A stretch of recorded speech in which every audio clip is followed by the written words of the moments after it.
Episode 5. A Kidnap Gone Wrong. The sun was setting over Chamboli Township, casting long shadows across the dusty streets and houses. Moses Kaputula was at home preparing a simple dinner for his two boys, Mabin and Konda. They were not yet home, but he expected them to arrive soon. The past few years had been challenging, but Moses had managed to create a stable life for his children despite the trials. Suddenly, there was a knock at the door. Moses opened it to find a boy he didn't recognize holding out a crumpled piece of paper. "A man gave me this to give to you," the boy said before hurrying off into the gathering dusk. Moses unfolded the note with a growing sense of dread. The scrawled handwriting confirmed his worst fears. "We have your boys. 10,000 kwacha by midnight tonight or you'll never see them again. No police. M." Moses's heart pounded as he read and reread the note. The signature M could only mean Mannix Mvula, the notorious crook and brother of Pauline, his former girlfriend and the boy's mother. Mannix was the reason his relationship with Pauline had ended. His constant demands for money, thefts from Moses's business, and overall disruptive presence had finally pushed Moses to cut him off. Pauline had sided with her brother, leaving Moses to raise Mabin and Konda on his own. Determined to get his boys back, Moses knew he had to act swiftly and smartly. He couldn't go to the police, as the note had warned. He would have to rely on his wits and the support of his community. Moses first visited his neighbor and close friend Joseph, who was well connected in Chamboli's underworld. As Moses explained the situation, Joseph listened intently, his face growing serious. "Moses, I've heard that Mannix has been laying low recently, but I know he's been spotted around the old warehouse near the railway tracks. It's a known hideout for his kind," Joseph said. "I'll spread the word discreetly and see if I can find out more." While Joseph gathered information, Moses set out to the local market in Chamboli, hoping to find more clues. He questioned vendors and stall owners, many of whom knew him well. Some had seen Mannix recently, but couldn't provide specific details. It was at one of the diesel-selling spots that Moses got his first break. An elderly man named Bwalia, who had once bought stolen diesel from Mannix, mentioned seeing Mannix with two young boys earlier that day. "Where did you see them?" Moses asked urgently. "Near the old warehouse," Bwalia replied.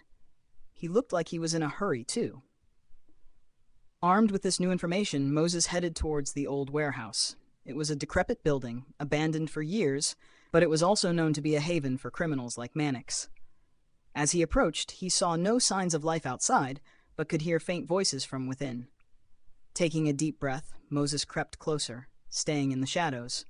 Through a broken window, he peered inside and saw Mannix pacing back and forth, his face contorted with anger.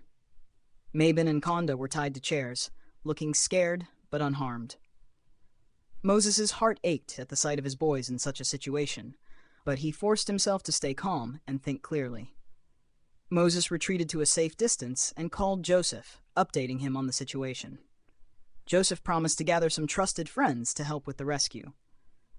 While waiting, Moses formulated a plan. He knew that a direct assault might endanger the boys, so they needed to be strategic. An hour later, Joseph arrived with 3 other men. They discussed the plan quickly and moved into position around the warehouse. Moses would confront Mannix directly in order to distract him, while Joseph and the others would focus on safely rescuing the boys. Moses approached the warehouse entrance and knocked loudly. Mannix opened the door, his face a mix of surprise and irritation. "Moses, what are you doing here?" Mannix sneered. "I'm here to talk, Mannix," Moses said, his voice steady. "Let's settle this like men."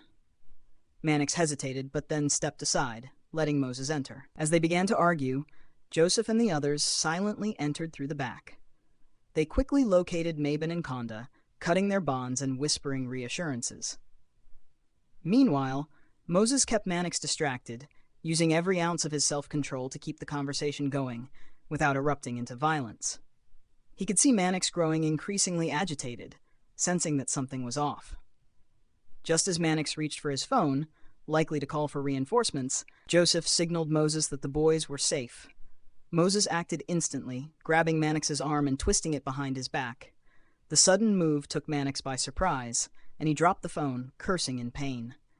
Joseph and the others emerged from the shadows with Mabon and Conda in tow. The two boys ran to Moses, who embraced them tightly, feeling their small bodies trembling against him. "It's over, Mannix," Moses said firmly. "You're not going to hurt my family anymore." Mannix struggled, but was outnumbered and outmaneuvered. Joseph's friends restrained him, ensuring he wouldn't cause any more trouble. Moses knew they couldn't hold Mannix forever, but he had other plans. "Let's get the boys out of here," Moses said. "We'll take Mannix with us and deal with him in the morning." They left the warehouse quickly, making their way back to the safety of Chamboli. Moses took his sons home, grateful beyond words to have them back unharmed. Joseph's friends took Mannix to the house of one of them to wait for word from Moses in the morning. As they settled in for the night, Moses hugged Mabon and Conda tightly. "I promise you, no one will ever take you away from me again," he vowed. The next morning, Moses contacted a trusted friend in the police service, explaining the situation and handing over the evidence of Mannix's kidnapping and illegal activities.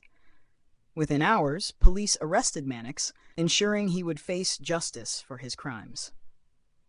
Gradually, life for Moses and his two children returned to normal. Moses decided that he would move back to the local market in Chamboli Township